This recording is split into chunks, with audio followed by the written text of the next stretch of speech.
Countries to share in the stupidity this week, Tim. There are more? Yes, believe it or not, there are more. Wow. Yeah. Huh. Tonight, though, we're going to speak with our guest, Margot Nash. The book, The Politics of Murder, the power and ambition behind the altar boy murder case. That's first up. So let's dive right into that. I want to take a quick break so we can get into the story, get into the meat of this. And again, if you have ideas for true crime guests, maybe you've read a book, watched a documentary, something along those lines, some of the best guests we get, Tim, are from recommendations from the audience. Yeah. You can email me, dave@darknessradio.com. Any suggestions? And if you happen to know a website or a link to the author or the documentarian, that always helps us out as well. So just putting that back out there. We love more guest ideas for True Crime Tuesday. Amy, our booking producer, is doing a great job of fleshing out some fantastic stories like tonight. But we could always use some new vibes coming through, some new stories. So keep on putting them out there for us and let us know what you found, what you like. And if you're interested in other types of crimes besides murder. I know we did that D.B. Cooper show. People really like that. And we've done some offbeat stories. So if you've got some in mind, let us know and we'll do that as well. When we come back, Margot Nash is our guest for the first 2 hours right here on Darkness Radio. Joining us now, the author of the new book that we'll be discussing for the first 2 hours of the show. And this sounds like a twisted tale. The Politics of Murder, the power and ambition behind the altar boy murder case. Margot Nash, our guest. Margot, welcome to the show. Thank you for having me. Margot, how did you become involved in this story? What drew your attention to this? I was actually involved in the story from the very beginning, 21 years ago. I was a practicing lawyer, and still am, and I was appointed by the court to act as Eddie's guardian ad litem. So I've been involved in the case since his right after his arraignment, October of 1995. I was appointed. Now, for listeners that aren't familiar with the legalese and terms, I know all too well what the guardian ad litem is, as I've gone through divorce and fought for custody of my children and got it because of a guardian ad litem. Can you explain to our listeners what a guardian ad litem does?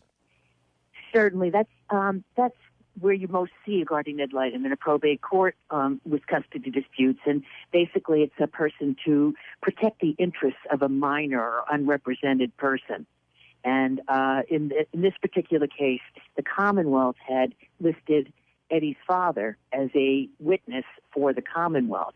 And that prompted his attorneys to ask that he have a guardian ad litem appointed just because of the potential conflict of interest. They never did call his father as a witness, and but that's how I got involved. All right, so let's roll back the time a little bit and maybe kind of introduce us to the players involved in this story. Oh, okay. The book is about a young man named Eddie O'Brien, who was 15 years old, just out of his freshman year of high school, when he was arrested and eventually convicted of murdering his best friend's mother, who lived 25 yards across the street from him. What was Eddie O'Brien like growing up prior to this incident? Eddie O'Brien was a typical kid, probably a little bit more immature than other adolescents his age. He went to Catholic grade school. He was in Catholic high school. He was an altar boy. He worked at the corner store, putting together papers, Sunday papers for the people leaving his parish, St. Joe's, in Somerville, Massachusetts. He played sports, loved sports. Larry Bird was his idol, loved to play street hockey. Just a typical American boy. Never been in trouble. And this best friend of his, tell us a little bit about him. Ryan was a twin, and he and his twin brother and sister lived with their mother. Their parents were divorced, had been divorced for a couple of years, lived directly across the street from Eddie, and they spent virtually all their time together. Ryan was a little bit older than Eddie. He was 16. He and his brother were 16 years old. His twin brother, Paul, was Eddie's sister's best friend. And they'd grown up together. The families had known each other since they were toddlers. All right, so it's your basic run-of-the-mill neighborhood, friends, families, everybody just kind of getting along with one another. Yeah, very closely knit neighborhood where people lived on their porches and walked in and out of each other's houses and watched out for each other and disciplined each other's kids. And, there was a whole slew of kids growing up at that time. And it was a Irish Catholic family neighborhood. The way that Eddie interacted with his best friend's mom, was it ever inappropriate? Never. The Commonwealth tried to, that was their theory of the case. They developed that theory over 2 years, that he had some sort of an inappropriate interest in Janet Downing, but that was absolutely untrue, and it was really not proven at trial. But that was their theory of the motive, because otherwise there was absolutely no motive for Eddie to have any ill will toward Janet Downing. All right. So this is the family. These are the friends. This is the type of town that they live in. And it's all very normal, very happy days, it sounds like, right? What? Very, very much so. Right. What? I'm sorry. I was just going to add that Eddie's grandfather had been the chief of the Somerville Police Department for 20 years. He had retired the year that Eddie was born, but he lived with the O'Briens. The chief lived with the O'Briens, and they were very well known in the neighborhood, very well respected. All right. Now, if you can, take me back to a few days prior to the incident. What was going on in the lives of Eddie and Ryan and his mother and the families? Was there any indication that there was any kind of problems going on? No, none whatsoever. Well, not with Eddie and his friends. There was, I believe, with Janet Downing. It was a hot summer. Actually, the day that Janet was so brutally murdered, it was a very, very hot and humid day, all day long, way into the night. Eddie and his friends had been hanging around and doing, rollerblading and doing the things that they did as adolescents. The day, what of significance in Eddie's life was that his grandfather had been hospitalized that May and June, and had recently just come home from the hospital with a very terminal diagnosis, and was very ill, and he was in the home, and that was of some concern.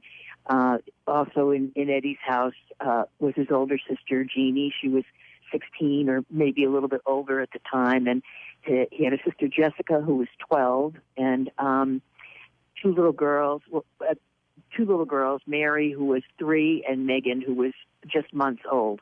That comprised, and Mr. and Mrs. O'Brien lived in the house, Trish and Big Ed, as they were called. Nothing was going on with the boys, the adolescents, the group of adolescents that hung around together. But the day that Janet was murdered, the 23rd of July, she spent the entire day at her friend Gina Mahoney's house, which was right next to the O'Brien home and across the street from the Downing home. And she had discussed with Gina Mahoney some very frightening events that had been happening in her life. And she expressed that she was very, very apprehensive and afraid at that particular time. And what type Gina of Mahoney, events? Yeah, what type of events were so frightening to her? She had allowed her sister and brother-in-law to live in the to move into her house on Boston Street in Somerville a year prior to that. And in March of 1995, when she discovered that her brother-in-law was dealing drugs out of the basement, she asked them to leave. And there was a lot of animosity she felt from the brother-in-law about that. And she told Gina Mahoney about an incident where she was coming home from work, which was the next town over, and she was surrounded by cabs from the cab company for which she worked, and they were on either side of her, in front of her, and in back of her, beeping their horns and flashing their highlights and penning her in as she tried to move down the street, and that terrified her. Somebody was coming into the house and moving things around. Her personal journal had been stolen from her night table. It was returned to her by this brother-in-law in the parking lot of her workplace as she got into her car to leave work another day. He just appeared next to her window with this journal. Other things related to the house and feeling that there had been access to her house and that she was being terrorized by this guy. I think her windshield wiper fluid had been poured all over the interior of her car. Somebody had poured perfume into her cooking oil that she bought at the store. A number of incidents that had her very, very concerned. And she suspected it was her brother-in-law. Well, yeah, it certainly sounds like a lot of uncomfortable positions to put yourself in. So underneath the calm exterior of this Pleasantville, there was a weird side. There was some Twin Peaks action going on. I would say that in that scenario, yes, that was a bizarre situation. And she asked Gina Mahoney if she ever saw her brother-in-law. And Gina Mahoney said yes. And Gina got home from work every day at 3. She said, he's in your driveway. That cab is in your driveway every day. And she, Janet had no idea, because when she would ask the children if they had seen him in the house, they would say no, that they hadn't let him in and they hadn't seen him. And she caught him. She herself caught him in the house and asked him to stop coming in the house and asked for her keys back. He said he didn't have any keys to the house. He had lost them, and that that the children were letting him in. The children denied they were letting him in. But that had been going on for some 3 months for Janet, and it was very concerning to her. Yeah, I can understand that. So she's got this kind of dark backstory, skeletons in her closet, then, with the kind of family and people that are around her. And now, where does the story of Eddie and Janet clash? How does this young boy get involved in a murder story? Talk to us about the day of the murder. What happened was the day of the murder, Janet, as I said, was at Gina Mahoney's house all day. She went grocery shopping at 5 o'clock. She came home from grocery shopping at about 6 or 6:30. Her sons and some of Ryan's friends. Eddie had gone down to Mass, the 5 o'clock Mass at St. Joe's. Ended up going to the little store that he worked in, talking with his friends there, the people that worked there, and walked back to his neighborhood, which is about a 15-minute walk, at about 6:30. And Janet, the boy, Eddie met his friends. They were rollerblading outside. They all went into the Downing home, and they were hanging around. I think there were 4 or 5 of them at that time, and they were in the kitchen, and they were hanging around. And Eddie and another of his friends went into the den to play Sega Genesis, and realized that Mrs. Downing, Janet, was asleep on the den couch, or was resting on the den couch, and so they immediately left and came back into the kitchen. The other boys decided they wanted to go swimming because it was such a hot night. Eddie didn't want to go swimming. He was very sensitive. He was a big kid. He was 6 feet tall at that time. He was adolescent, still very adolescent though. He wasn't shaving. He still had a little bit of that chubbiness that teenagers have before they shoot up in their tall years. And he was self-conscious about his weight. He decided not to go swimming, which was not unusual. He never joined them in those swimming escapades. Instead, he went home. So he was at home with his family from when they split the group split up at 10 of 8 until he left his house at about 9:15 to go down to Union Square to get something to eat, which is where the St. Joe's is and the little variety store that he worked in is.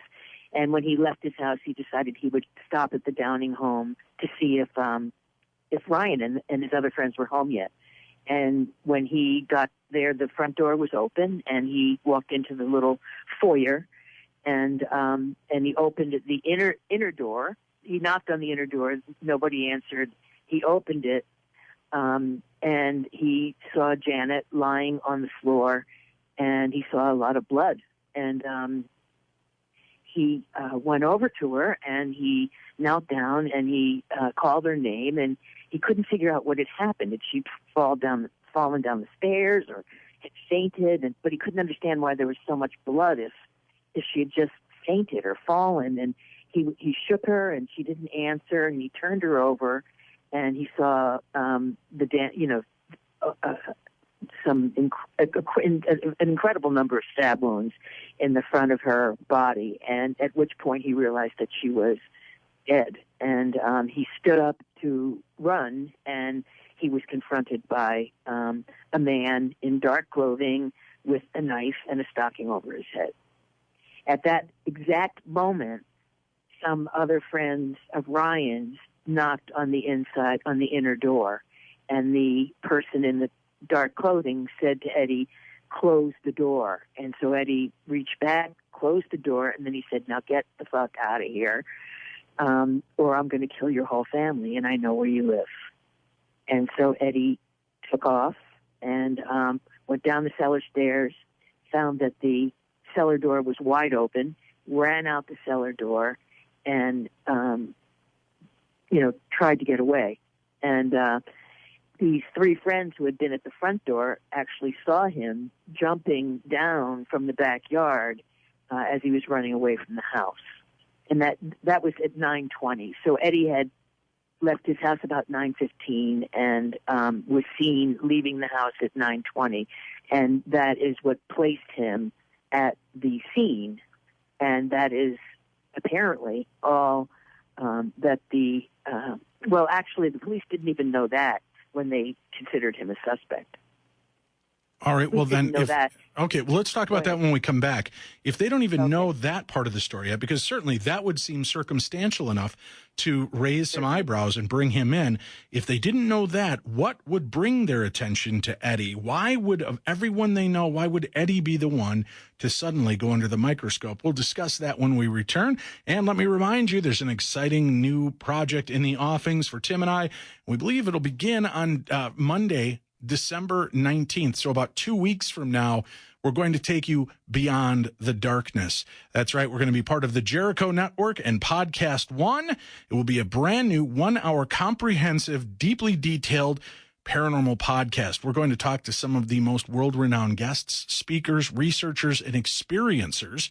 And we want you to be a part of the show with us. You've been begging for more Darkness Radio. Well, we're going to take you beyond the darkness. We're going to deliver you the same great topics you hear on Darkness Radio, but a lot deeper, a lot more hard-hitting. We're going to get to the meat of the stories quickly since we only have 1 hour, and we've got some other treats in store for you. So we hope that you'll check that out and be a part of it with us, because we'd love to take you on this next leg of the journey. You can follow us on Facebook now. That's right. Just go to Facebook, Beyond the Darkness Radio. Beyond the Darkness Radio is the way to find us there. Or you can find us on Twitter now. It's Beyond Dark Show. Is that right, Tim? Yep. Yeah. Beyond Dark Show. And you can start to follow us on Twitter. So please go add those to your social media stops and make sure you're a part of that world. We're going to take a break. We'll come back. We've got more True Crime Tuesday right after this. All right, Margot. The Politics of Murder, Eddie O'Brien, a true story. This is a chilling tale. This poor kid in the wrong place at the wrong time, although it has strange connections to like almost an OJ case, right? I mean, seen at the wrong place, wrong time. Could it be this? Could it be that? And fingers pointing in many directions. But how does this kid, who had a great relationship with this family, and at the time the police weren't aware of him escaping through the back and climbing the fence and getting out of there, how does he become implicated in this murder?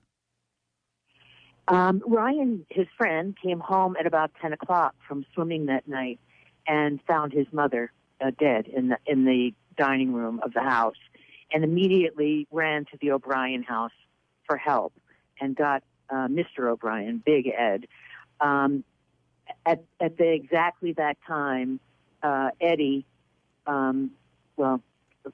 a few minutes before that, let's say 15 minutes before that, Eddie was walking through Union Square toward the little store that he worked in because he was in total shock, trying to figure out what to do, and totally believed that this guy was going to kill his family and that he had a dying grandfather and a brand new baby, and how if he told anybody, his family was going to have to move out of the neighborhood, and he just was, in a complete tailspin.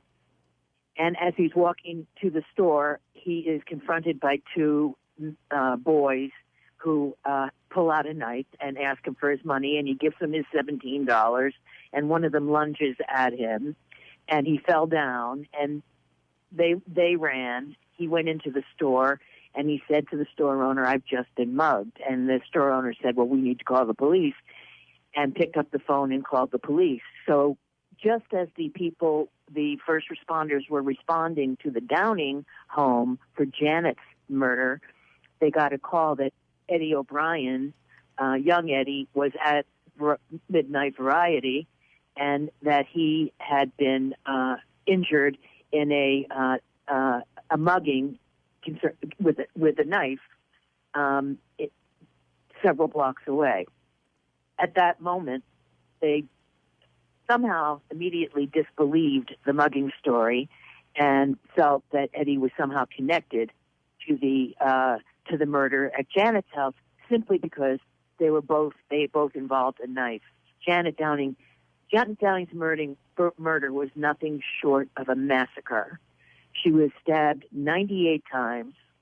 She was undressed. Her underwear was then stabbed, placed back on her, redressed. She was beaten. It was just a bloodbath. And, well, okay, with that said, now, Eddie was mugged, but he wasn't stabbed or hurt, correct? His hand was cut. Okay. How much blood did he have on the rest of him, then? He had none on the rest of him. Okay. He had no blood, and he had been wearing the same clothes all day long. The police came to the variety store. They sent an EMT. They looked at his hand. They said that he didn't know where the hand got cut. He doesn't remember being cut in the Downing home, although the police would later identify, or the lab technicians would later identify 4 places where they allege, or at least one place where they allege his blood appears in the house.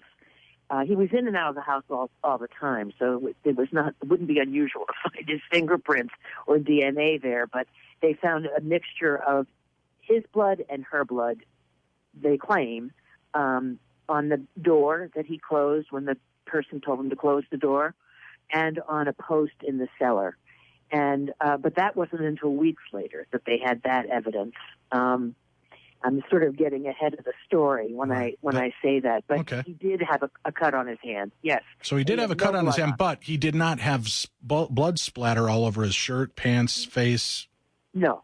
And okay. As a matter of fact, if you see the scene, or if you saw the autopsy photos, I mean, there is no way that the person who committed this crime had to be covered in blood from head to toe. Everywhere. Eyelashes, eyebrows, right. Hair, everywhere. Unless they were in one of those hazmat suits. Well, still, they would have had to, and actually the person he saw had on surgical gloves, but still, there had to be blood. They had to get blood on everywhere. All right. Right. And so now did Eddie, when Eddie confronted this man, did he notice, was the man covered in blood?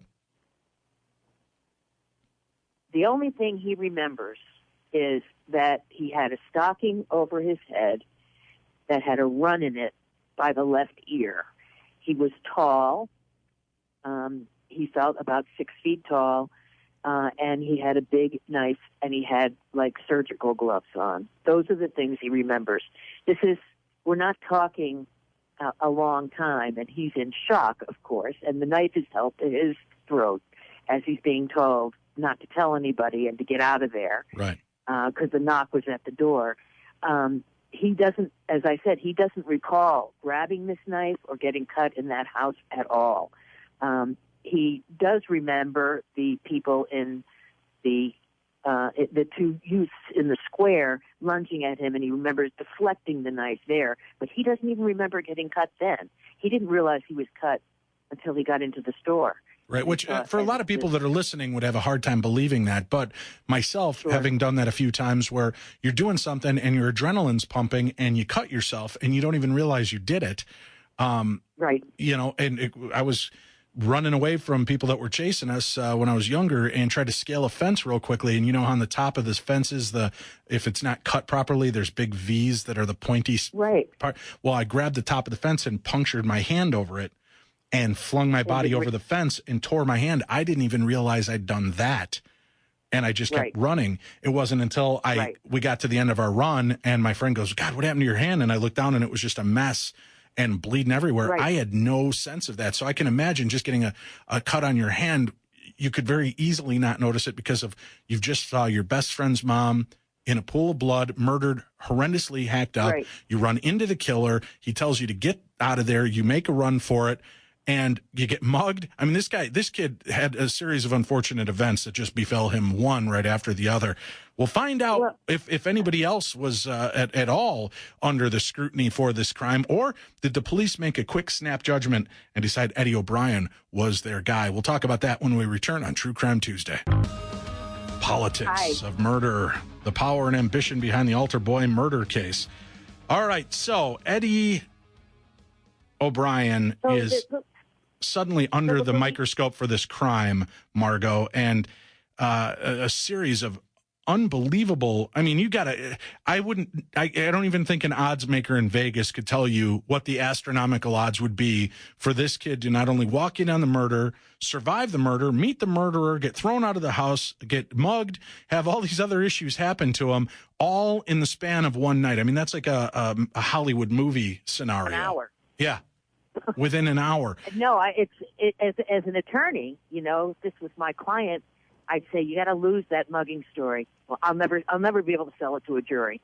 You know, it's a zillion to one, and that's. But doesn't exactly that? But police, as an attorney, I'm sorry. Hold on 1 second. As an attorney, though, isn't that exactly what you want? You want some plausible deniability in there. You want to raise the shadow of doubt that this could be very much what happened that night. Except it's such as you said, what is the probability of that happening? A zillion to one. And the police just decided he made the story up. Right. And, much like O.J. saying, I got mad and broke a glass and that cut my finger. So it just seems a little... I don't remember that, but that sounds familiar from the O.J. Right, yeah. So that was kind of his reason of why he had a wound on his hand, which would also have matched the kind of knife wounds and the violence and veracity of the attack. They said that. So that's exactly right. But Eddie's wound did not match someone who was the attacker. Right. His wound could only have been inflicted if he grabbed the blade of a two-sided blade. Because it was clearly a defensive wound. There's no two ways about it. It was not a wound of him holding the handle of a knife and his hand slipping down over the blade. But could it be said that if it was a defensive wound in his part, could it be said that could have been from her fighting him off? Was that part of their attack? No, because she did. No, because it would have to be him grabbing the blade of a large what do they call double-edged blade? Okay. And the knife that the Commonwealth chose to decided on was the murder weapon was just this is ludicrous, but they decided it was a 3-inch penknife that Eddie had shown around to people that night before and the morning of that. It was a knife he used to cut the papers, the string on the papers to sort the papers. So I want people that are listening, Margot, to think about that right now.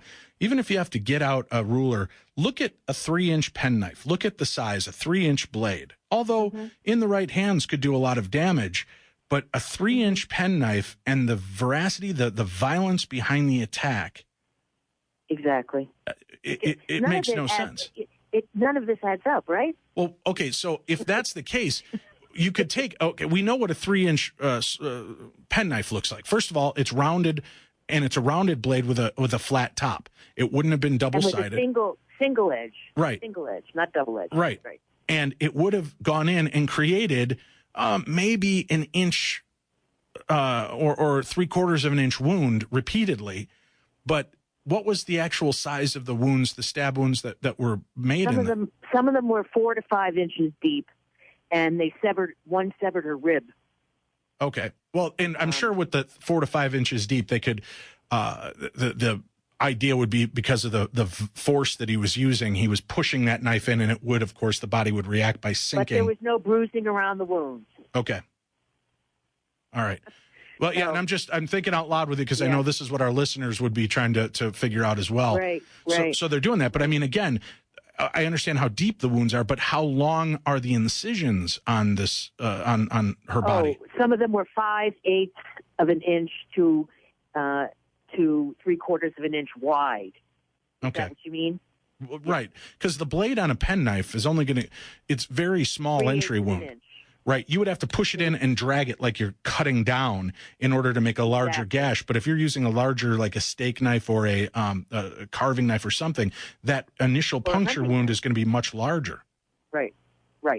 And they've narrowed it down to they think it's a 3-inch knife. How is that not being knocked out of the park by defense attorneys saying there's no way a 3-inch knife could make these size incisions?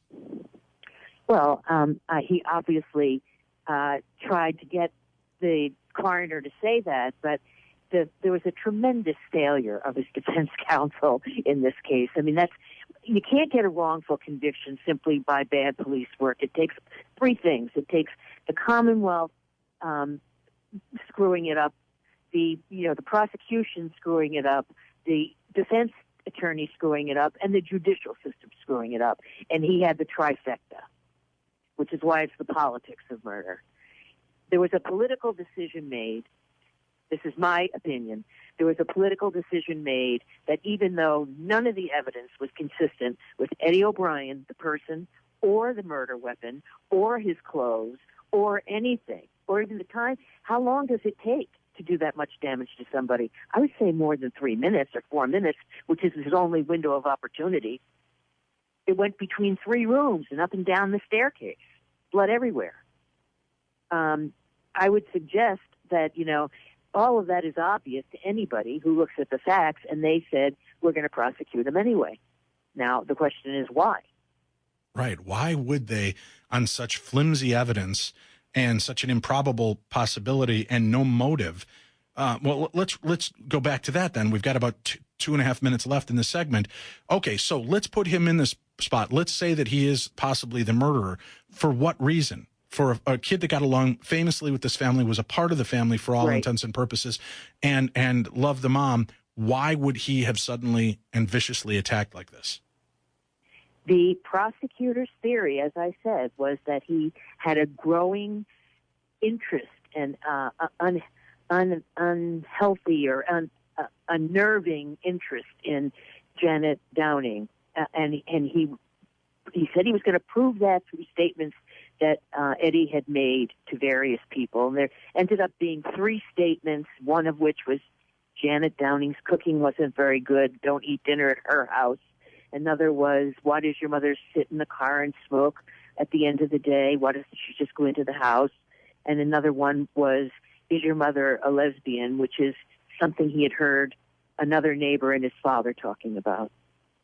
And that was this growing unnatural interest in Janet Downing. That they had several motives. During the juvenile phase of the case, they had him as a, growing psychosexual serial murderer with uncontrolled rage. And after several psychiatric examinations, which showed he had absolutely no psychiatric disorders, he was a normal kid with no history of violence, they went with another theory, which was, well, he had an interest in her. And it was not a natural interest. And it started to get a little bit more sinister. even he though was gay. even though the family saw him around her, knew, and never felt that there was any kind of issues. Because I'll tell you what, in my family, if a young boy started coming over and leering at my wife or my mom and started having an unhealthy fixation on her, I would no longer be hanging out with that kid, and they would not be in my house, and we would have had a family meeting about that. Every single kid that testified in this case testified that he was respectful toward her and she was respectful toward him. He never said, there was no evidence whatsoever about that. Even the son said, he was totally respectful toward my mother always, and my mother was respectful toward him. She had no fear of Eddie O'Brien. She had no concern about Eddie O'Brien. She had concern about somebody else, but not Eddie O'Brien. Okay. All right. We're up against the top of the hour break. We're going to find out how this breaks down in court as the court continues to hear the story of Eddie O'Brien. And again, who else is there that's a possibility? We know that she's had run-ins with the brother-in-law and other people. Is there any chance that they overlooked this? And if they did, for what purpose? We'll talk about that and much more as we continue to investigate the politics of murder, the power and ambition behind the altar boy murder case, right here on True Crime Tuesday. Politics of murder, the power and ambition behind the altar boy murder case. Margot Nash, our guest this evening. On a hot night in July of 1995, Janet Downing, a 42-year-old mother of four, was brutally stabbed 98 times in her home in Somerville, a city 2 miles northwest of Boston. Within hours, a suspect was identified, 15-year-old Eddie O'Brien, the best friend of one of Janet's sons. But why Eddie? Why was he selected? He had no prior history or criminal behavior. He wasn't mentally ill. He had neither motive nor opportunity to commit the crime. But there were others that did. We can place Eddie at the scene of the crime shortly after it occurred. Not only was Eddie there, he found the body in the pool of blood, disturbed the crime scene, and upon moving around through the house, ran face to face with the murderer, who told him to leave. Eddie made a break for it, ran, got out of there, ended up getting mugged that night as well. In a defensive attack, he put his hand out and ended up being cut by the knife from the attackers and went in to complain that he had just gotten mugged. They called the police, and then the steamroller began, and the accusations and the beliefs that Eddie had committed this heinous crime. Now, Margot, do they have at any point, because we've heard in many of the cases we've covered on the show, we've heard of how the police eventually break a young person down and get them to admit it just so they can stop the questioning and they can go home. Is there any time? Yeah, so at no time did Eddie ever admit to this crime in any way, shape, or form? Oh, absolutely not. As a matter of fact, he's now eligible for parole because the Supreme Court said that all of these youths, there was a movement afoot to change the whole juvenile system, to make kids pay in adult time for adult crimes. And that's, in Massachusetts, Eddie O'Brien's case changed the law. He was one of the first to be sentenced to life without parole. The Supreme Court found that that was unconstitutional. He's now been resentenced, and he is eligible for parole, but he will not apply for it because it requires admitting to the crime.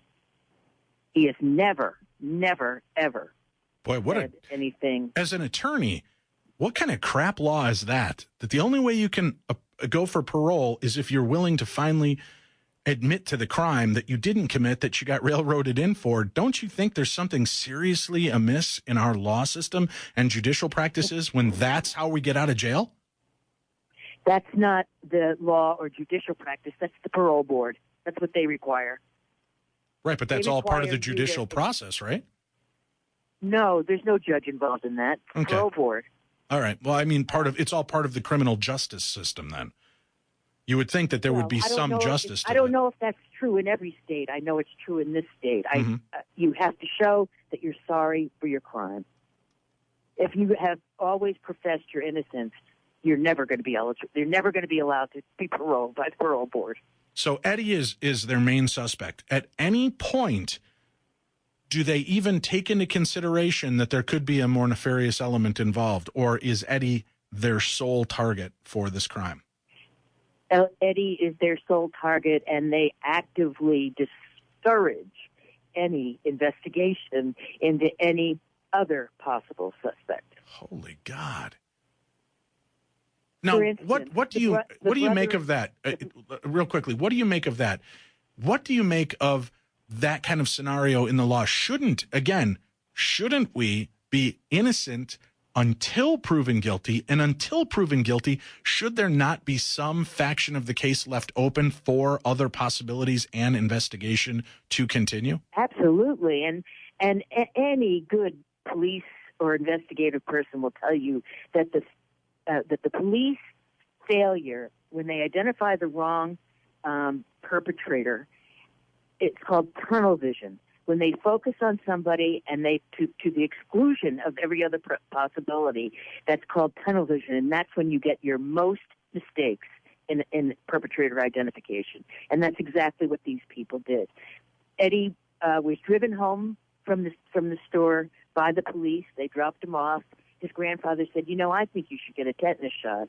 And he was taken up to the hospital, and in walked the state police officers, state police troopers and Somerville police, and said, can we talk to you about this mugging? And he was at that point the suspect in Janet's murder, although they claimed they were investigating his mugging, but they did no investigation into the mugging. At that moment, and that was hours after she was dead, he was the prime suspect, and he was the only suspect they ever considered. And that is wrong from an investigative standpoint and from a legal standpoint, and certainly for this kid. I mean, because there was no evidence suggesting that he was the murderer. All right, we have to take a quick break.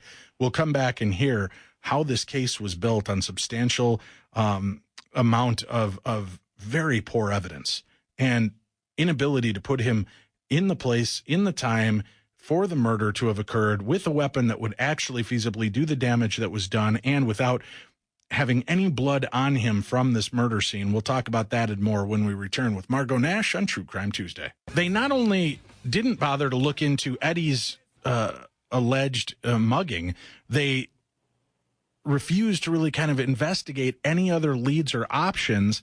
Is it that the law, that the police department was so overworked, so lazy? What was the reasoning that they factioned in, that they just put no effort into working on this case? The reason is because the politicians had an agenda, and the agenda was to use this case to advance their juvenile justice reform causes, to turn these juvenile laws over and to stop rehabilitating juveniles, but to send them to adult prisons. And the governor at the time was very much in favor of that and was very vocal about it. And the district attorney, elected district attorney in that county, who personally took over the case the next morning. He's an elected official who doesn't try cases himself. He has a staff of hundreds who try all the cases. He appeared for the arraignment, and he appeared before that. He appeared the next morning, and he was doing the interviewing of witnesses. His CPAC unit, state troopers who out of the district attorney's office, took over the investigation, and they took it away from the local police. All right. Now, and I understand wanting to drive home a political agenda, but aren't there enough youth crimes, serious youth crimes, drug-related, gang-related, violent crimes that they could do? Or was it because it's a political powder keg? Well, hold on. Do you think that looking at it the way it is, that because in a lot of those cases, probably a lot of those crimes, gang-related, drug-related, those might be people of color involved in those crimes, they wanted to hang this case on a middle-class white kid so that it didn't look like they were just going after African-American or Hispanic-American youth or any of that deal? Exactly. The Wow. governor had just appointed an African-American DA in the county where the inner city was, where the first two juvenile murders had taken place, and changed the law. The first two changes of the law were in response to murders in Suffolk County in downtown Boston, and they were the perpetrators were African-American and the victims were African-American. And the governor appointed an African-American district attorney to that county for that particular reason, to show that Boston had quite a reputation for being racially biased from the busing issues that happened in the 70s and several other cases that were quite embarrassing to Boston. And this was the perfect case because it was the white, middle-class altar boy, Irish kid, and it was the case that was going to allow them to be able to change this. All right, boy.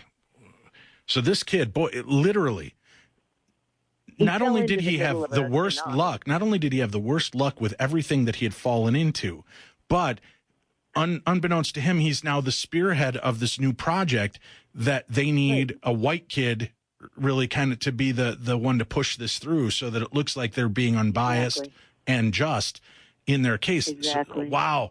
Exactly. If you want to think that God's against you, this is the kid that would make you feel that way, wouldn't it? And if it were me, I'd be despairing. And that is not at all the way Eddie has dealt with the last 21 years of his life. He was arrested at age 15 in July, and he has not seen the outside since.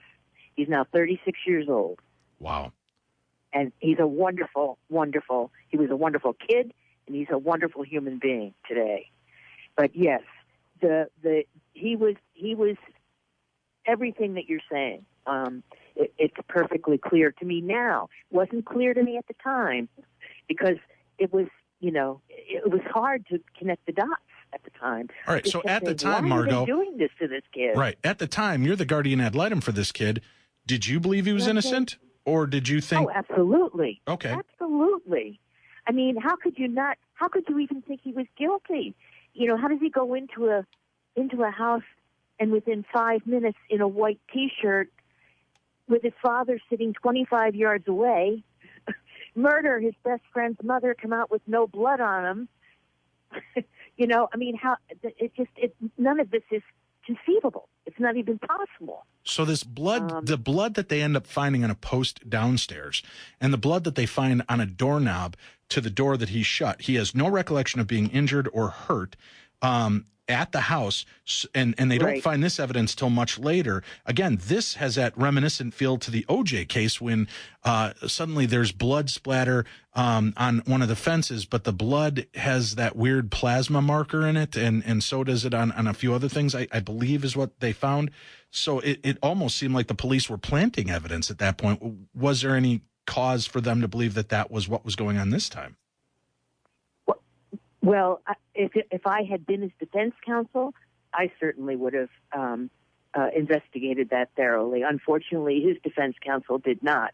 What I can tell you is that the DNA, which was sort of in its infancy at the time, Eddie was excluded as a contributor to the DNA on the alleged murder weapon that they found, which was just a piece of a knife, and under Janet's fingernails that she fought for her life with.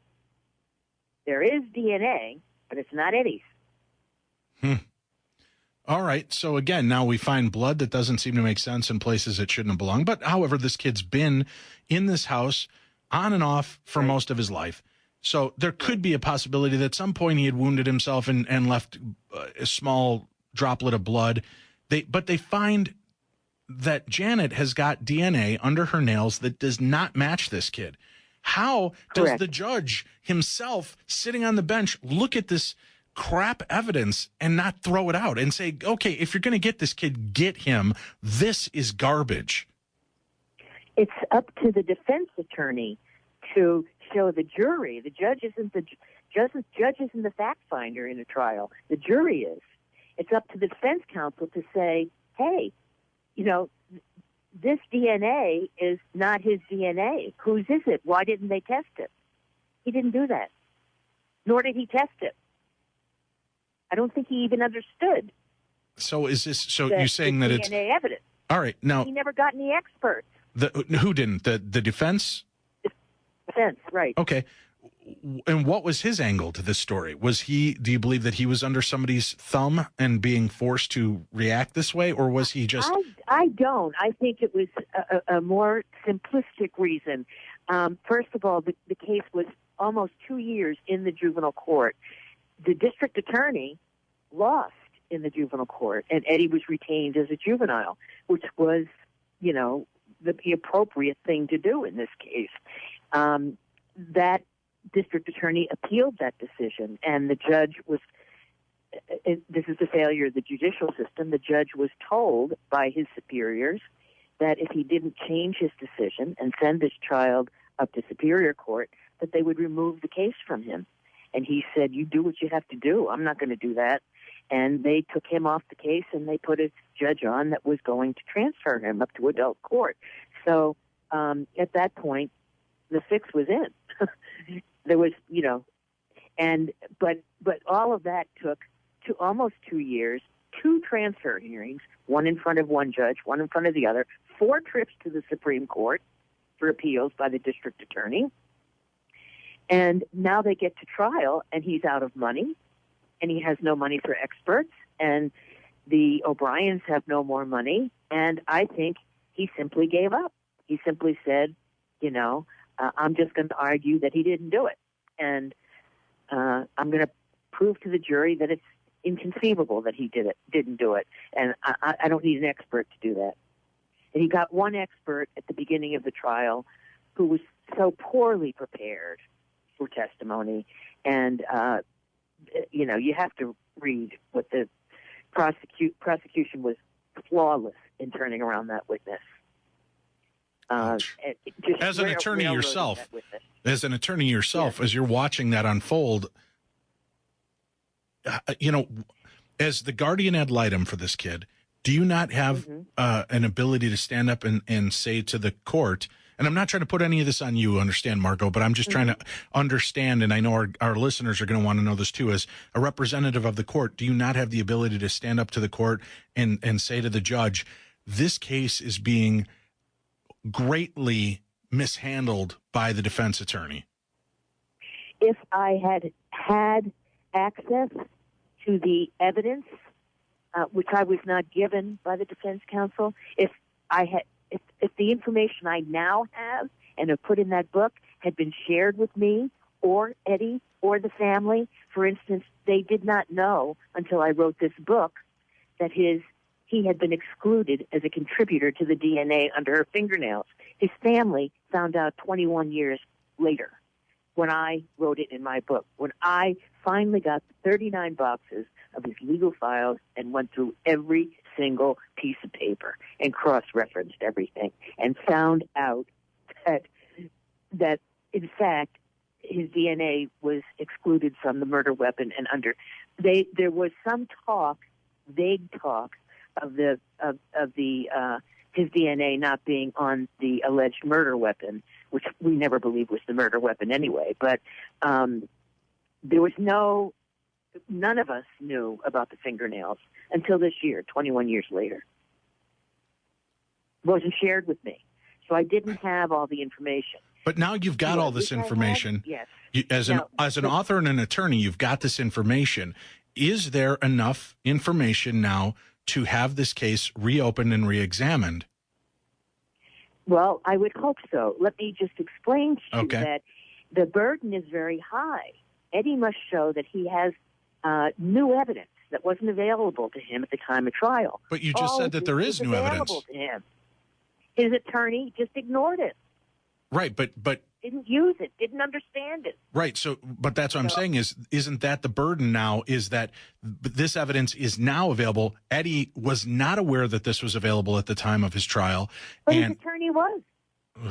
That means Eddie was. Right, but that means Eddie, you're assuming, and I'm not you, I'm just saying in general. No, I'm talking as a legal standard. Right. If it was available to his counsel, it's not new evidence. Wow, that's garbage, especially in the case of a minor.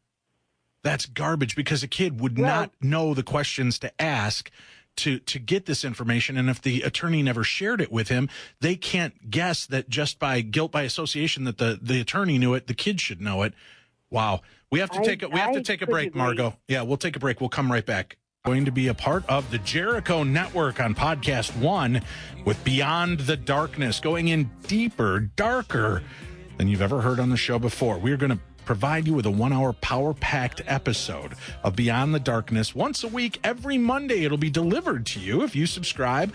They will have information up on Podcast One soon, so keep checking podcastone.com for updates and information, and we will make sure to put it up on our social media pages as soon as you can subscribe. But do us a favor, if you like Darkness Radio, if you love Darkness Radio, you need to subscribe to Beyond the Darkness, because that will afford you the opportunity to hear much more. And it'll be similar topics to what we cover on Darkness Radio, and you'll hear some of your favorite guests, but they'll be bringing all new topics, all new information, and I promise we're going to launch with a hell of a kickstart. We're going to be talking black-eyed kids, new encounters, dark, creepy stories, and new insights into this phenomena. We're going to do that as a 2-part special, our first episode and second episode, Black-Eyed Kid Encounters. So that's why you're going to want to subscribe immediately. Get in on the first wave, get a chance to hear the podcasts, and share them with your friends, relatives, and more. You can join us and follow us on our social media. It's very easy. If you go to Twitter, we are at Darkness, what is it? Beyond Dark Show. Beyond Dark Show. Mm-hmm. Sorry, folks, we're just learning this. Just got these set up today. At Beyond Dark Show. That's where you're going to find us on Twitter. If you go to Facebook, you can find us at we are Darkness or Beyond the Darkness Radio. Beyond the Darkness Radio is the way to find us over on Facebook. Sign up, become our friend now, follow us on there.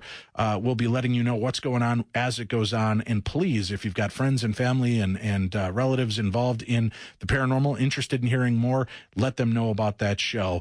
That's what we're working on, and we are excited to be bringing that to you very, very soon. By December 19th is the potential launch date. So mark that on your calendar so that even if it's not available to download and you can't subscribe till that day, you remember to jump in there and get the subscription, because we need to come out barrels blazing and let the Podcast One radio network realize what Darkness Radio is and why it's an important part of their new field. So help us out. And we're going in with the big dogs, Tim. Yeah. Chris Jericho. Yep. Who are some of the other big shots on Podcast One? Adam Carolla, Shaquille O'Neal, anybody who's anybody's on. Chris Hardwick. Chris Hardwick is on Podcast One. Yeah, Podcast One is the premier spot for podcast shows. And it is going to give us an opportunity to get nitty-gritty, deep, dark, and interesting. We'll have light shows. We'll have fun shows. But we promise you, these are going to be bam, bam, bam, power-packed episodes that are going to deliver you all the paranormal punch you've been waiting for. We'll still have a lot of fun on Darkness Radio, and this is not taking over for Darkness Radio, folks. You'll still get 15 hours when it's not political season or football season. You'll still get 15 hours a week of Darkness Radio, and you'll get to hear us on Coast to Coast AM, just like this coming weekend. I'll be hosting on Coast to Coast Friday and Saturday night. Jesus Christ. That's our topic, Tim. That's our topic both nights. Why do we want to talk about Jesus both nights? Because we've got some really cool insights. We're going to be talking about the Jesus ossuary. Has the box containing Jesus's bones actually been found? We'll discuss that. They believe that they've just finally opened up the crypt that once held Jesus's body. We'll talk about that. And then later on in the show, are there actual biblical references to the Shroud of Turin throughout the New Testament? We'll talk about that angle of a very cool mystery. And then on Saturday night, we're going to go in search of the Lost Ark, Tim. Didn't Indiana Jones do that? No, that was a movie, man. We're going in search of the real thing. And we're also going to be talking about the first known images of Jesus Christ, some of the codices. We'll talk about that on Saturday night. And it's going to be a great series of shows. Whether you are a believer or non-believer, you're going to want to tune in just for the historical relevance and information that we'll be providing on those shows. That's Coast to Coast AM this Friday night and on Saturday night. To find more information about that, go to coasttocoastam.com. Click on the stations bar and you'll find all the information there. We're back with our guest, Margot Nash. Sorry, Margot, we have a little bit of business we have to deal with. Her book is called The Politics of Murder, The Power and Ambition Behind the Altar Boy Murder Case. This young man railroaded, put into prison, really shoddy evidence. Now you're breaking my heart telling me that even though now you've opened up these case files, you've looked, cross-referenced, and looked up this information because the defense was inadequate and things were not brought to light at that time, it cannot be considered new evidence, even though it was not presented in court by his attorney. Is there a way now, Margot, that we can go in and Eddie can sue his counsel for, what's the word I'm looking for, mishandling his case? Miscarriage of justice? Ineffective assistance of counsel.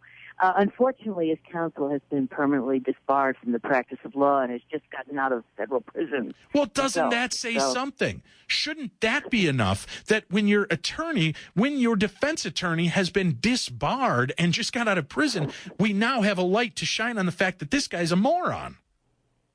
Well, at the time, I have to say, this guy had a very good reputation as a very effective defense counsel in Boston. He was one of the big names. Right, and that's at the time. But you just said that in order for Eddie to get out, we need new evidence. What about the fact that his attorney is a moron and had been disbarred and did federal prison? I mean, that's got to be enough to have them relook at the case and realize that he was being mishandled. I hope, it's my hope that enough people who read this book will be outraged enough by what went on in this case that they will demand that the case be reopened and reinvestigated, and that we will run this unknown DNA through the system, and we'll find out who really killed Janet Downing. That's my hope. But I think that short of that, it's a very uphill battle. He's got some great attorneys now that are working on his appeal. He has very valid appellate issues. I don't mean to say that he doesn't have very good appellate issues, but you can imagine how the system is not going to welcome admitting any wrong in this situation, since so many of the systems failed him. I understand that to a degree, but there also has to be a higher level of justice. And isn't this, you would think that on the platform of somebody coming into political power, they would want to ride and say, I'm going to come forth with justice. You can count on me to do this, and use Eddie as a poster adult now, unfortunately, for this cause. Unfortunately, a lot of the people that were in power and that were behind the railroading of Eddie O'Brien are still very much in power and have a lot of influence in Massachusetts. So I can't trust that. That's so sad. That should not matter. Somebody's been in jail for over 20 years for a crime they did not commit when there was enough evidence, and now we have an attorney that has done federal prison and has been disbarred permanently. So even if they've been disbarred, it shouldn't be it's like if I came on the radio tonight and I said, oh, that Tim Dennis, he just looks like a stupid pedophile to me. What? And he's this and that and the other. And I make all of these ignorant claims. And then tomorrow I get fired for being a radio show host and I'm banned from radio. It shouldn't preclude him from being able to still sue me for slander and for misrepresentation. Absolutely, he can sue him in civil court. But what's he going to get? He's going to get, how much money is he going to get now that he can't earn any money? But that would bring attention to his case again, and that would help bring the outrage and public cry. Aside from your book, which is excellent and great at doing that, this keeps him in the public eye and reinvigorates the story so that even the dark politicos that are behind this, that have their thumb on it and want to keep it down, media loves to throw everybody under the bus right now. So this would be the kind of case. And that's what you're doing right now. Right. That's what I'm doing right now. We're trying to get that message out, yes. But getting a civil case any out, way we can. right? I think that's one way that should be looked into it, is a civil case against this guy, because he was a failure in his job, and it cost some. And I think attorneys, and I don't know where you stand on this as being an attorney yourself, I think attorneys should be held to a higher standard.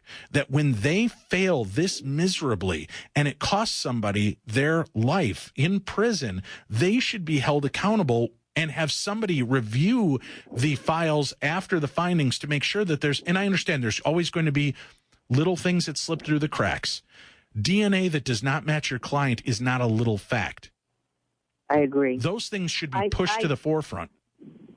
By the same token, I believe that prosecutors who use cases like this in order to run for higher office and who obfuscate evidence and who create theories of a crime and fail to investigate viable suspects should be held to a higher standard as well.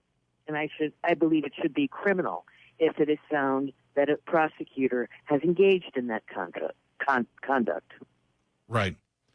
It's and we have some pretty strange behavior in this particular case. All right, we've got one more segment.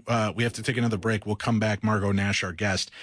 Hit us with what's going on now, and what can we, as the people of America and the world listening to the story, what can we do to push this case to the forefront and get the attention that it so desperately needs? We'll talk about that and more. Margot Nash, our guest, here on True Crime Tuesday. Our kid's been in prison for 20-plus years. Yes. And there's really no sign of him getting out at this point. There's no light at the end of the tunnel unless enough people get behind it and shake the system up. Yes. And you know, your question, what can people do? I mean, obviously we would love to see this case reopened and reinvestigated by an independent investigator, but I can't say to your listeners, write to the governor of Massachusetts, or, you know, I mean, I'm not quite sure how that gets accomplished, but we certainly are interested in hearing from you. I mean, you can go to, I have two different websites, www.thepoliticsofmurder.com, www.margotnash.com. Leave me your name and contact information. On one of those sites, I have a newsletter and a blog, and I will be contacting people who are interested in this case, and we can perhaps work together to reopen the public interest in the case. His lawyers are going to have to do the legal parts, but we certainly can have our voices heard. Is there not well, you know, the Supreme Court, things like that, but is there not a part of the judicial system that works across borders where, you know, if I contact my senator here in Minnesota, is there not something that can be done for our governors, our senators in different states to put pressure on Massachusetts to relook at this case by having enough leaders from other cities, states, and you know, counties saying to them, this is malarkey. It needs to be reexamined? I think you'd have a hard time getting the governor of Minnesota to call the governor of Massachusetts. That's just my opinion about a case that they don't know anything about. I think that basically the public voice will be heard, and how it's going to be unified is going to be something that we have to structure. It just seems a shame. There are outspoken governors and senators, and it would seem like getting a few on board would be a hell of a way to start causing a tidal wave, because there are too many cases like this taking place where good people are rotting away in prison because of a failed justice system. And it's That's failed. Right. It is a failed justice system. Do you ever look at it yourself and just think, I might want to just go work at Wendy's? Yeah, it does. It does give you that feeling. It certainly shook me to the bone. To a system that I had worked in and believed in, I suddenly saw as one that could be perverted at the whims of people in power and could destroy lives. And are you familiar with the Innocence Project? he is with the Innocence Program, which is the local version. The Innocence Project is a nationwide program. Because they're supposed to be very proficient at using DNA. Together. Yeah, they're supposed to be very proficient at helping people that have DNA to get exonerated. And they are working on his case. And unfortunately, it's a long waiting list. It takes a lot of time. It's about a 5-year process for them to get into court. So he certainly has the patience of Job, and he believes that his name will be cleared someday. He has believed that since the very beginning. He doesn't know when that's going to be, but he's prepared to wait for that, and he longs for that day, and as do I. I mean, I can't wait for the day when I drive up to Sousa Baranowski and escort him to my car. Is it going to take something like the West Memphis 3, and they're going to have to take that Alford plea? He'll have to take that where he'll agree that he's guilty just to get out of prison and not sue. He'll never do that. Okay. He'll never do that. Okay. I've talked to him about that. He'll never do it. But what it's going to take is a lot of people saying, this is outrageous. This can't go on. This boy needs to be freed. And maybe we'll get an investigation, and maybe even we could get him out on bail while they're investigated. That's the dream. Well, I certainly hope that happens, and we're here to do anything we can, Margot. Come back at us, and we will keep pushing the story and do what we can to help keep it out there. And can they reach out to you through the websites? Can our listeners reach out to you? They can reach out to me. They can join. There's a form to fill out, and I'll have their email, and I will be sending out newsletters with updates, and if there's a call to action, they'll all get the call to action. Okay, that's great. So sign up for that. We're going to have links. Thank you very much. We're going to have links to those on our website. Go to darknessradio.com under the True Crime section, and you'll find links and information regarding our guests and how you can get involved, what you can do to help, because we've got a mighty audience. We've got listeners around the world, and they want justice as much as any of us. And certainly you want to get some precedent put in so that in the event we ever find ourselves in the wrong place at the wrong time. Right. Or your son or daughter finds him or herself in the wrong place at the wrong time. Yes, absolutely. And thank you for your support, and I welcome all of your support. We appreciate it, and thank you for the work you've done on that, Margot.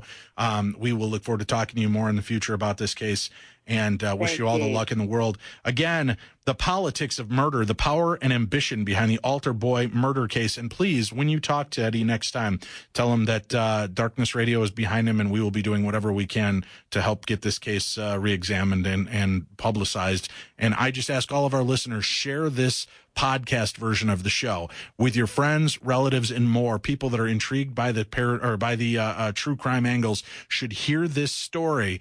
They should be angered. They should know about it, whether they ever listen to another episode of Darkness Radio again or not. Share this episode. Share this story with them.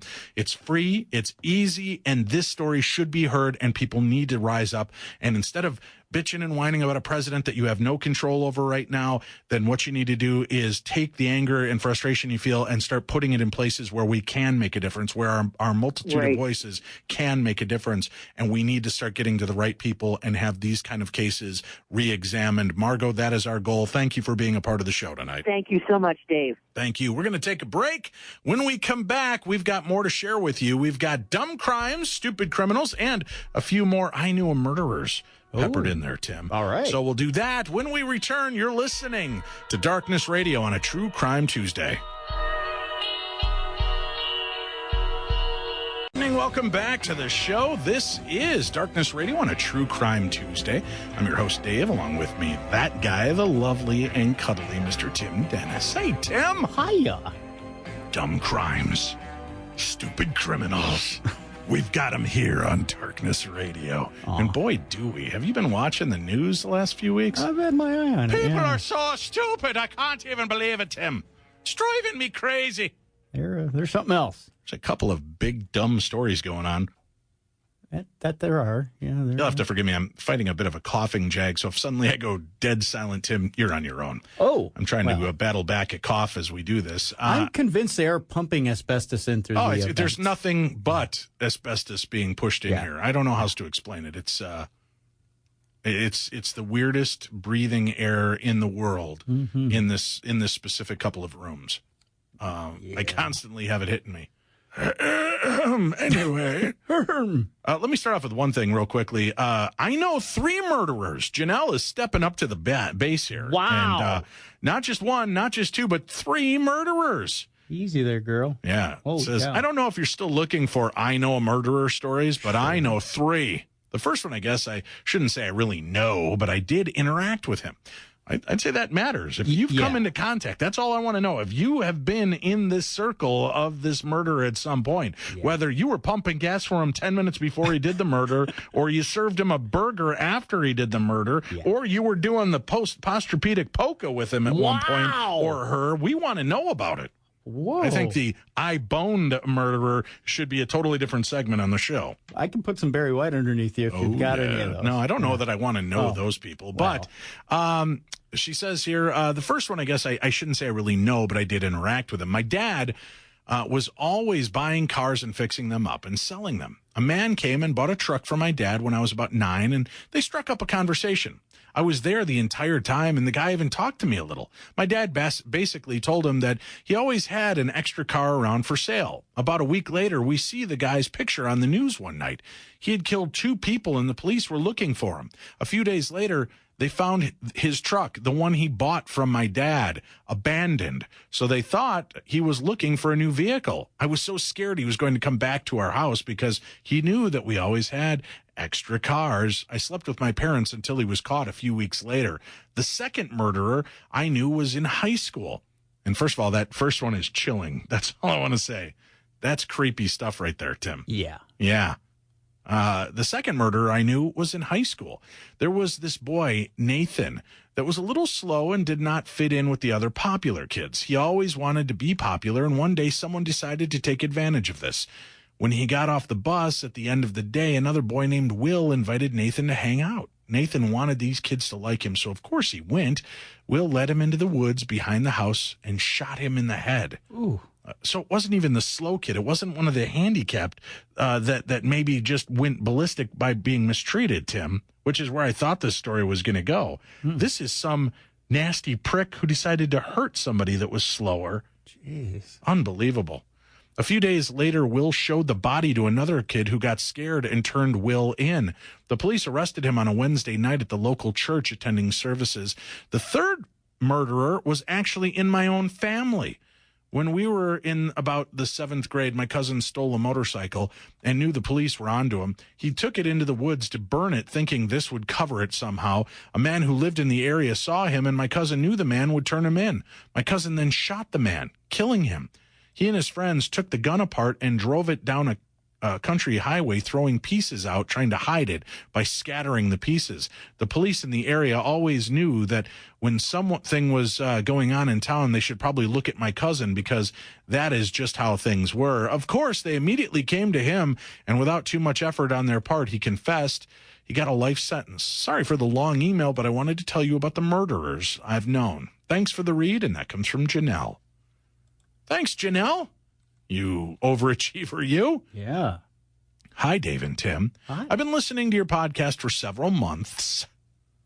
I work third shift in a creepy old factory here in Cincinnati, so I like to listen during the night and let your shows creep me out. Now, on to my story.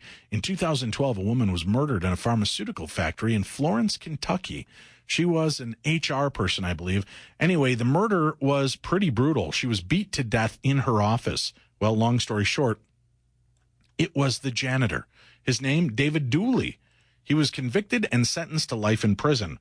The janitor turned out to be married to a friend of the family. He was always a really nice guy, but I guess I was wrong.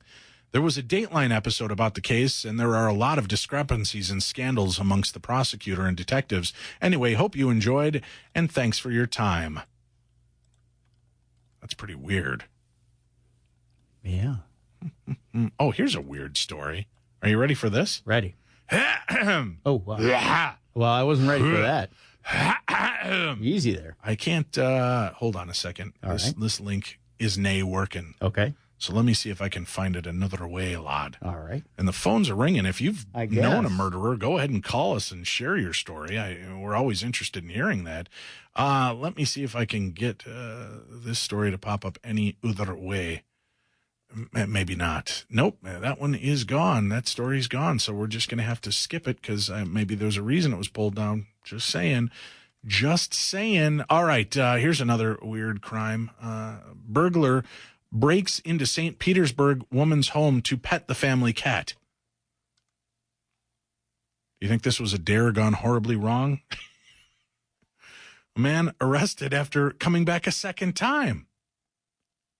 St. Petersburg, Florida. Oh, Florida, man. A St. Petersburg mother said she's grateful she wasn't harmed when a man broke into her home back on November 20th around 3:30 a.m.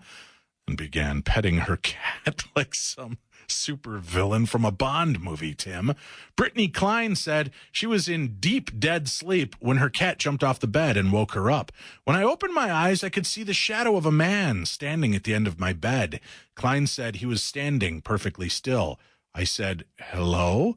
And when I said hello, he dropped very slowly down to the ground. And as soon as I saw the shadow move down to the ground, I knew somebody was there. Klein grabbed her phone and turned on the light to see a man crouched at the foot of her bed, petting her cat. I panicked, of course, she said. I said, what are you doing? Get out of my house. And he looked at me very calmly and said, hey, turned around and walked back to the doorway. From there, Klein said he disappeared into the night. Little did she know the man who St. Petersburg police arrested on Wednesday morning was her neighbor, Jasper Fiorenza, which charged with burglary. Klein said detectives were able to pull a fingerprint off her bathroom or bedroom door. It's very fortunate I had the baby gate in the doorway, Klein said. That's where they pulled the print from, so he had to put his hand on the door frame to climb over the baby gate.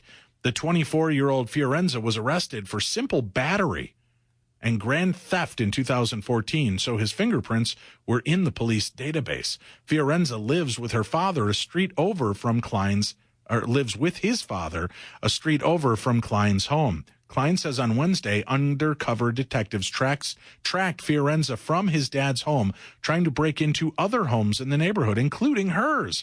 And Klein says he was doing it at the same time he broke into her home less than 2 weeks earlier. The fact that he actually had the audacity to try to come back in is mind-boggling to me, Klein said. Klein made sure all of her doors were locked, and she installed a new home security system. Fiorenza is held on $20,500 bond and remains in the Pinellas County Jail. Klein is grateful she wasn't hurt. That's the scariest thing. Had my cat not jumped off the bed and woken me up, would I have woken up with a man on top of me in the middle of the night, Klein said. I hope he goes to prison for a very, very long time. You just broke in to pet your cat, man. Relax. Oh, my God, Tim. That's, I don't understand it. He broke in, petted the cat, and he's like, hey, and then leaves. That's a little bizarre. That's creepy. Yeah. I wonder if anybody's asked him, has he stolen anything? I mean, not that it's okay that he's breaking and entering. No. But it's just weird if all he's doing is breaking in to pet a little cat. Get a little action with some neighbor's cat. Yeah. I'm sorry, when you got to pet a cat, you got to pet a cat, man. I was jonesing. You don't know. You don't know. My dad won't let me have a cat. I just needed to pet your cat. Shh, go back to sleep. That's a little weird. Bring me Inspector Gadget. Didn't the bad guy in Inspector Gadget have a cat he was always petting too? The Claw? Yeah. Yeah. Not exactly. Kevin in St. Paul, you're on the air. What did you want to share with us? Hey, Dave. I just want to say you do a great job. Thank you. And it was probably like 10 years ago. All right. I was in a treatment center here in the cities, and I was playing chess with this kid, and he looked just like a normal kid, and I was talking trash to him, you know how people do when they play chess.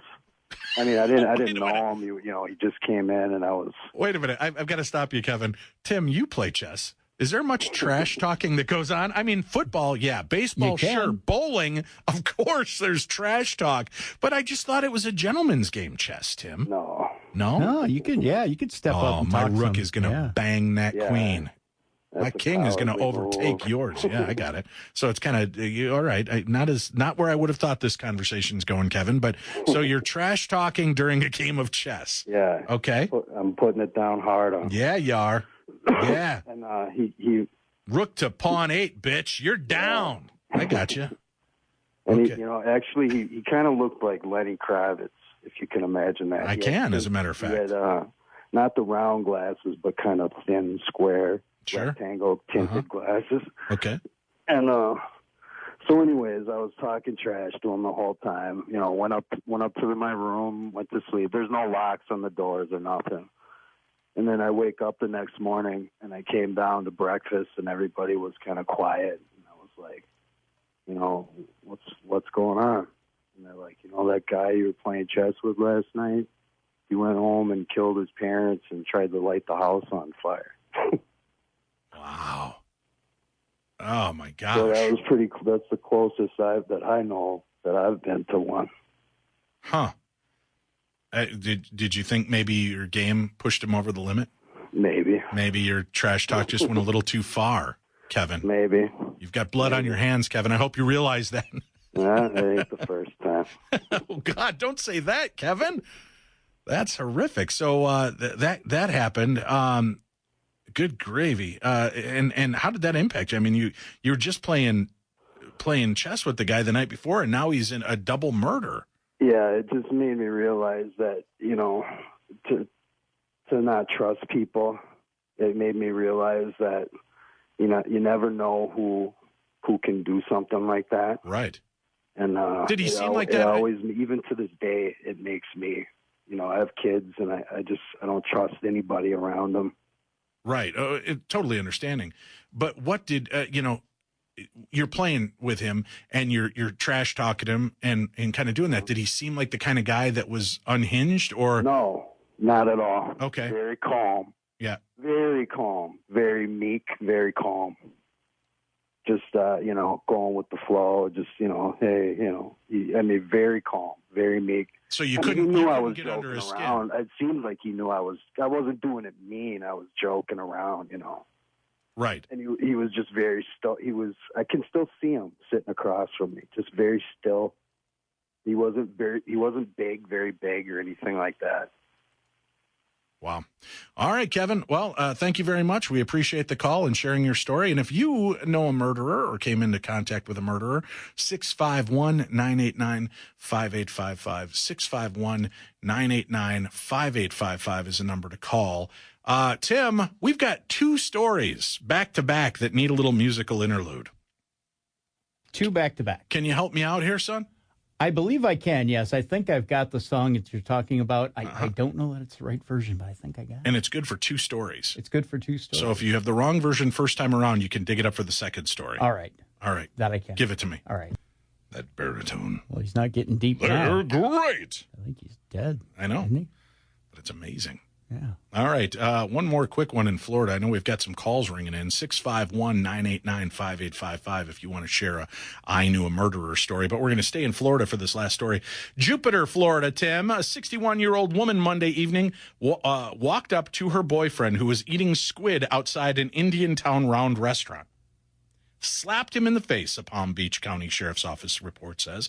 Then Joanne Achitotoro. Easy for you to say. Not at all. Took the squid and threw it at her longtime boyfriend, covering him with it, the report said. Girl. Oh, you've been slapped with a squid, son. Achituro. A-C-C-E-T-T-U-R-O. Achituro? How do you spell it again? A-C-C-E-T-T-U-R-O. Achituro. Also threw the man's wallet and fled in a 4-door Buick LeSabre. Yeah, old school gangsta, son. Yeah.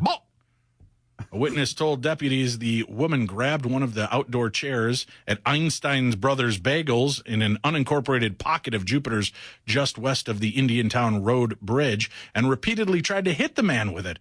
Acharetto was arrested early Tuesday at her Jupiter home. The report states she was released upon supervision later that night, jail records show. Wow, man, where'd you get that bruise? I can get bitch slapped with a squid, son. Name of my new album, by the way. Bitch slapped with a squid? Yep. All right, let's go to a quick call. This caller wishes to remain anonymous. Welcome to the show, Anonymous. What story did you want to share with us?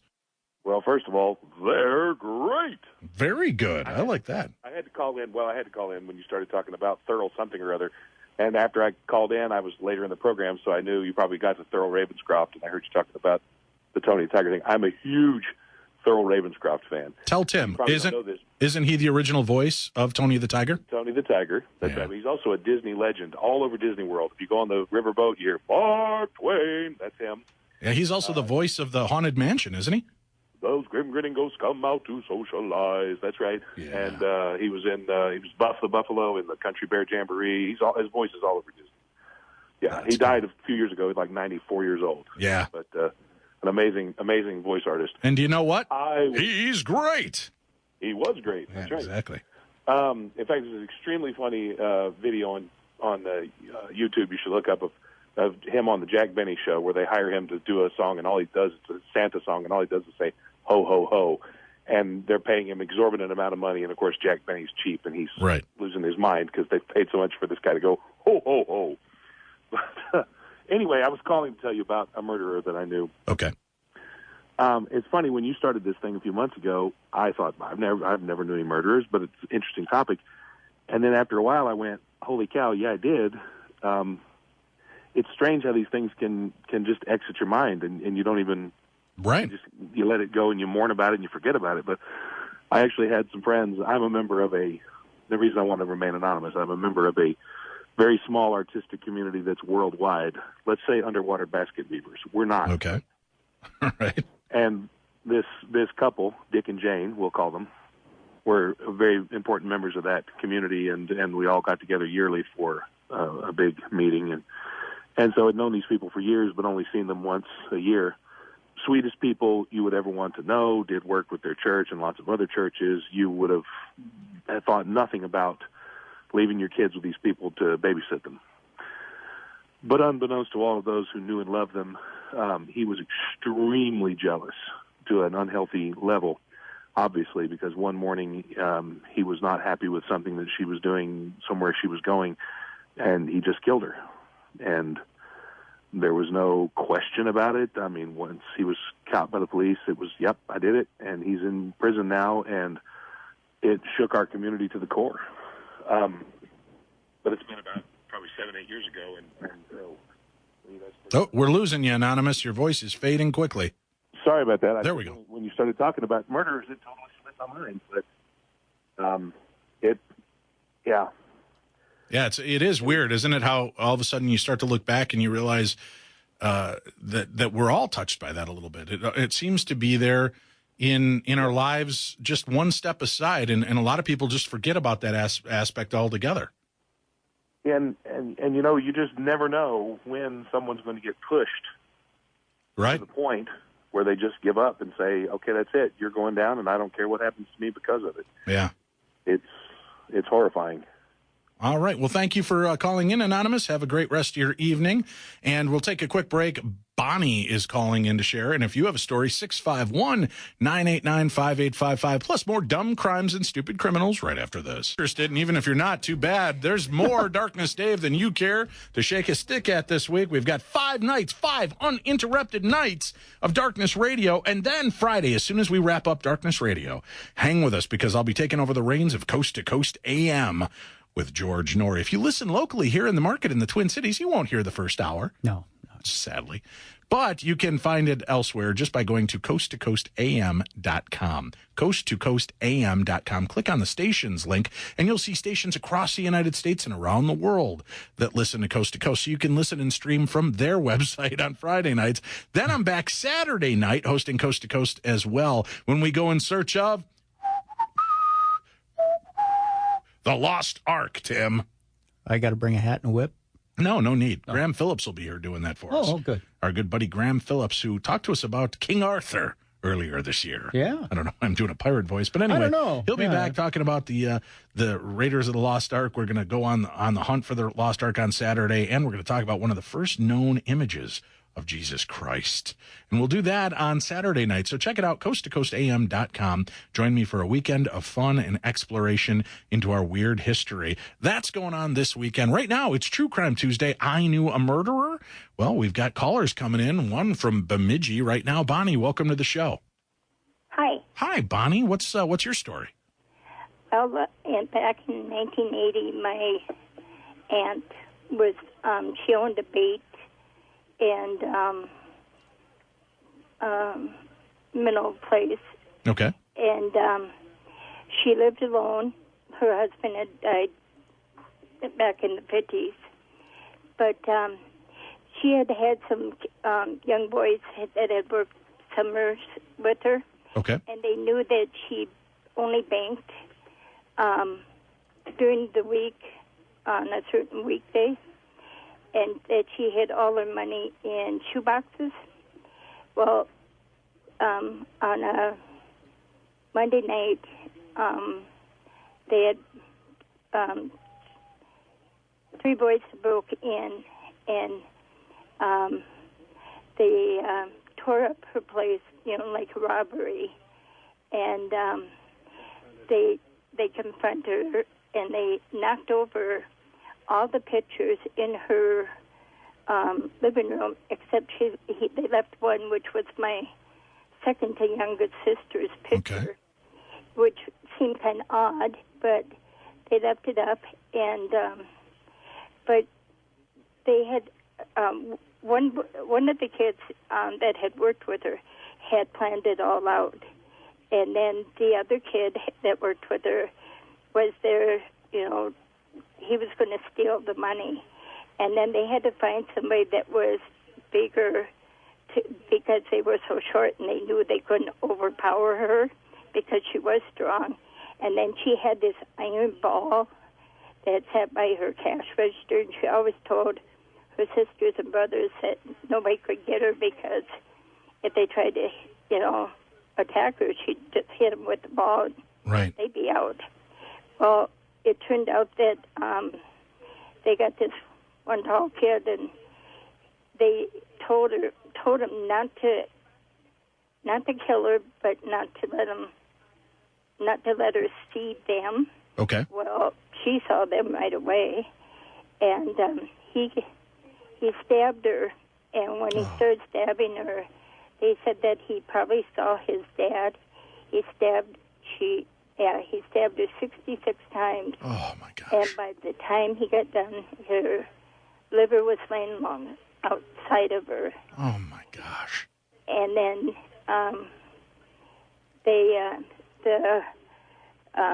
the store, there was another store, like convenience store, that was across the street, and they're the ones that came over and found her. And then they called the police and everything and all that. But when they went to trial, the one kid that was going to steal the money, he went state witness on the other two. So he got 2 years in the federal prison, and then they let him out. They took him to Texas. They set him up. He wanted a ranch, so they set him up with money, and they bought him a ranch thing, and they set him all up for that. And that's all he got. The one that planned the whole thing, he got 8 years. He served 6, and he got out, and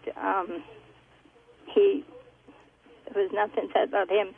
And the one that did the murder, he got 25 years to life. And while he was in there, he made up with his dad. He got his GED. He became a lawyer. And the only constriction was that if he made parole, he could not be a lawyer in Minnesota. He had to go to another state. But all the taxpayers, paid for all this. Well, my aunt was dead, and they planned it all, and then the reason they got caught, if they would have just left the state of Minnesota or left the area, they would have never got caught. But they went to the next town, which was just a smaller town than our town, and they started buying a whole bunch of clothes and they went to a motel and they got a motel room, and the motel owner knew them and knew that these kids didn't have money, and they recovered $6,000 of the $9,000 that was missing. But the guy, the kid that planned it, didn't go right away to the town that they all got arrested in. He went back to his original hometown, wherever he came from, and he hid his money, so when he got out, he still had his $3,000. And then the reason my sister's picture was always left up was the one brother that planned all this, his twin sister was my sister's best friend. Oh, good grief. So wow, what a story, Bonnie. Holy cow. And then when it came time for the review for right. him to get out, they all the sisters and brothers, there was four boys and 4 girls, but they were all gone by the time it came time for his review. Sure. To get out of prison, so they sent it to because they did nieces and nephews. Well, yeah. Oh, gotcha. Cousins, whatever we are, and it was kind of like half and half. Someone to give him the chance to get out, and do it because he was 18 when he did it.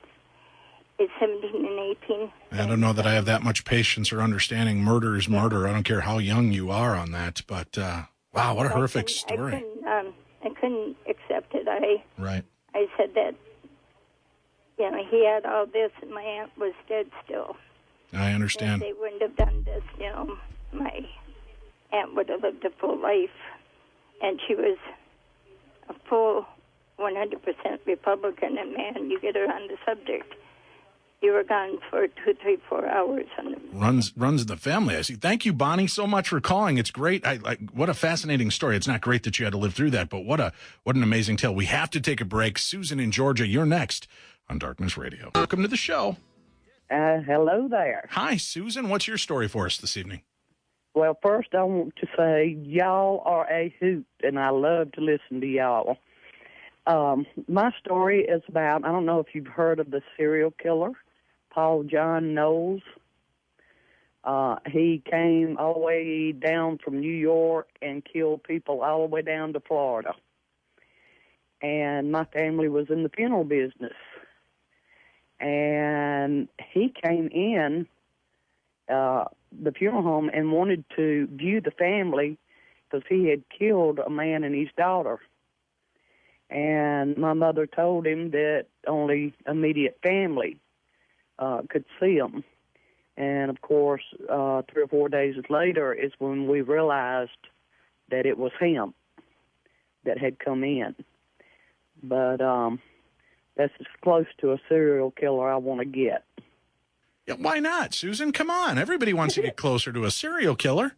No, thank you. No, I don't blame you. Hey, thank you for listening and giving us a call tonight, Susan. All righty. I appreciate it. Take care of yourself. Weird stuff, man. Yeah. Yeah. Yeah. All right. Let's see here. We've got a couple more stories to go in. And, man, if a worm in my McNugget was not enough to turn me off to McDonald's. Oh, yeah. And the tainted special sauce we've heard about. Well, yeah. How about this one? We're going to Topeka. All right. Topeka, Kansas? Topeka, Kansas. All right. Where a McDonald's employee who put mustard into a Topeka police officer's drink has been fired after a lengthy internal investigation. Yeah, you don't want Ronald McDonald on the case. Oh, no. That guy won't clown around when it comes to that kind of stuff. I see what you did there. Yeah, thank you. Now the district attorney's office is opening a criminal investigation as well. It all started with a photo shared on Facebook showing a law enforcement officer's soda at the Topeka McDonald's. The Facebook group Kansas Going Blue posted the photo Sunday evening saying, a McDonald's here in Kansas just served a law enforcement official on duty a Dr. Pepper with mustard in a drive-through order. God, that is so sick. Yeah. Everybody knows it's barbecue sauce that goes better with Dr. Pepper. Well, yeah, it matches better. Yeah. This is extremely Unacceptable.